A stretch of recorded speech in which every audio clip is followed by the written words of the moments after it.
अरे रमेश, इसी बकवास खाने की तारीफ करते हुए तुम हमें यहाँ लेकर आए थे क्या? ये चिली चिकन है या उबला हुआ खट्टा चिकन? थू, पूरा मूड खराब कर दिया। अरे सोहन, ये तुमने क्या बनाया है? इसमें ना तो वो पुराना स्वाद है और ना ही वो खुशबू। बिरजू कहाँ है? उसे बुलाओ, ये तुम्हारे बस का काम नहीं है।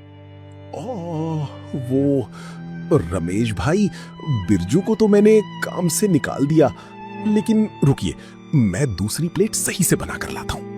रहने दो सोहन, जब असली कारीगरी नहीं है तो तुम्हारी इस नकली नकल को खाने का कोई फायदा नहीं है। चलो भाई लोग, यहाँ से चलते हैं। रमेश और उसके दोस्त बिना पैसे दिए गुस्से में वहाँ से चले गए।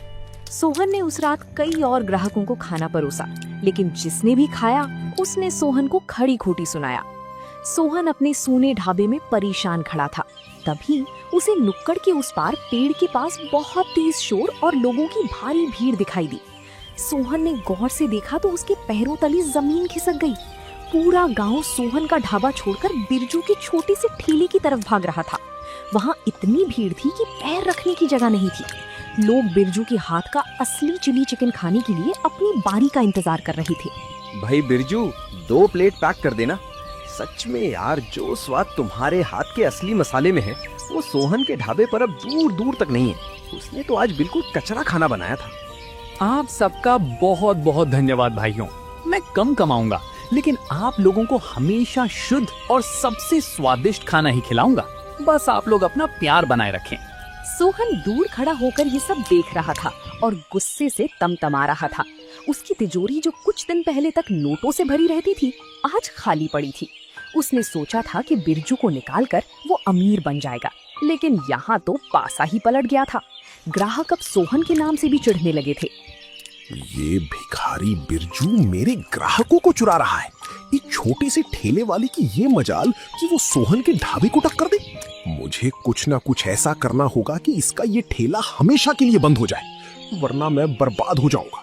सोहन का अहंकार अब नफरत में बदल चुका था।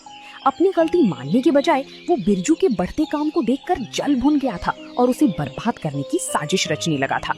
एक शाम जब बिरजू का ठेला ग्राहकों से घिरा हुआ था, सोहन चुपके से भीड़ का फायदा उठाकर ठेले के पीछे गया।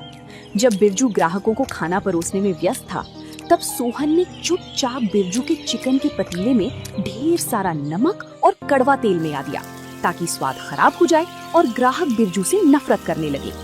अब आएगा मजा। जब लोग ये कड़वा और खारा चिकन खाएंगे तो थूक देंगे। बिरजू का नाम हमेशा के लिए खराब हो जाएगा और सब वापस मेरे ढाबे पर आएंगे। सोहन साजिश रचकर पीछे हटा ही था कि तभी गांव के मुखिया जी अपने आदमियों के साथ वहां पहुंचे। मुखिया जी को शहर से आए कुछ मेहमानों के लिए बिरजू का मशहूर चिली चिकन पैक करवाना था। मुखिया जी को देखकर सोहन तुरंत आगे आया। अरे मुखिया जी, आप इस छोटे से ठेले पर क्यों आए? इसके पास तो साफ सफाई भी नहीं है। चलिए मेरे ढाबे पर बैठिए, मैं आपके लिए बढ़िया खाना मंगवाता हूँ। चुप रहो सोहन, पूरे गांव को पता है कि असली स्वाद बिरजू के हाथों में है, तुम्हारे ढाबे पर नहीं। और वैसे भी हम अपनी आंखों से देख चुके हैं कि तुम अभी अभी इसके ठेले के पीछे क्या कर रहे थे। हमारे आदमी ने तुम्हें इसके खाने में कुछ मिलाते हुए देख लिया है। नहीं मुखिया जी, ये झूठ है। मैं तो बस यहाँ से गुजर रहा था। मैं भला इसके खाने में कुछ क्यों मिलाऊंगा? मुखिया जी ने तुरंत अपने आदमियों को आदेश दिया कि वो पतीले का चिकन चेक करें। जब आदमी ने उसे चखा तो वो बेहद कड़वा और खारा था। सोहन की चोरी रंगे हाथों पकड़ी जा चुकी थी। गांव के लोग सोहन की इस हरकत को देखकर गुस्से से लाल हो गए। धिक्कार है तुम पर सोहन।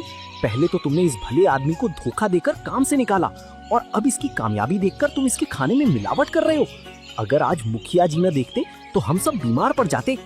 सोहन, तुमने अपनी जलन में आकर पूरे गांव के स्वास्थ्य के साथ खिलवाड़ करने की कोशिश की है। कानूनन तुम्हें इसकी सजा मिलेगी। इसे ले जाओ और इस पर भारी जुर्माना लगाओ और आज से इसका ढाबा हमेशा के लिए सील किया जाता है। सोहन रोता रहा, गिड़गिड़ाता रहा, लेकिन उसकी चालाकी और लालच ने उसे सलाखों के पीछे पहुंचा दिया। उसका घमंड चूर चूर हो चुका था।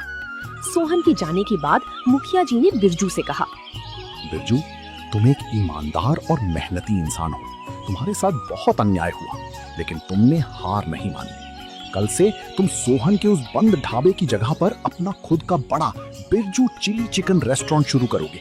दुकान का सारा लाइसेंस मैं तुम्हें दिलवाऊंगा। मुखिया जी और मेरे प्यारे गांव वालों, आप सबका बहुत बहुत धन्यवाद।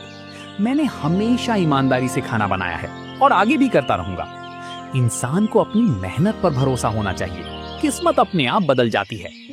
अगले ही दिन से बिरजू ने अपने नए और बड़ी रेस्टोरेंट की शुरुआत की। दूर दूर के शहरों से लोग उसका चिली चिकन खाने आते थे।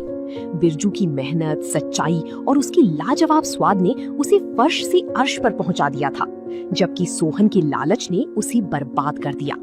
तो दोस्तों, आप लोगों को ये कहानी कैसी लगी कमेंट करके जरूर बताएं और ऐसी कहानियों को देखने के लिए वीडियो को लाइक करें और चैनल को सब्सक्राइब करें।